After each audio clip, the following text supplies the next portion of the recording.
Hey everybody, what is going on? I hope you guys are all doing well, and welcome to another tutorial video. In this video, I'm going to be explaining to you guys how you can get your HubSpot API key, so let's get right into it.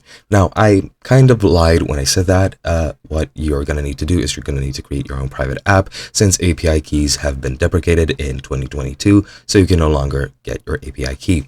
Usually, what you would do previously, if you were on an older version, or if you still are, by some miracle, what you needed to do is go into your settings and then go into integrations, and you'd see your API key over here. Now for public apps, you don't have API keys anymore. I'm not exactly sure how you can do that. However, you can go to private apps and create your own private apps, which you can use to make API calls to your HubSpot account. Just click create a private app, then add the name. I'm just gonna call it test. You can add a logo if you want and provide a description.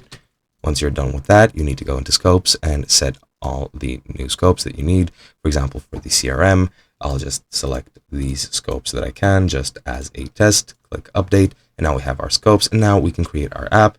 You can also select the summary or view it to see what you're going to be doing, and you can also go to webhooks to add the target URL, for example, www.test.com, and now that it's a valid URL, we can go and create our app, and as you can see, you can create a subscription for events if you want, but I won't be doing that. Then let's just click create an app, and as you can see, you're about to create a private app. You'll generate an access token, which is pretty much your API key that can be used to view or update your HubSpot account data, and you need to only share this with those you trust, since this is a security sensitive topic. Then just click continue creating, and once you do that, as you can see, you can start making API calls with this token, and you just need to copy it and add it pretty much anywhere you need. This is basically your API key, which you're going to be using, and that is basically it. Just add that instead of the API key, and everything should function pretty well,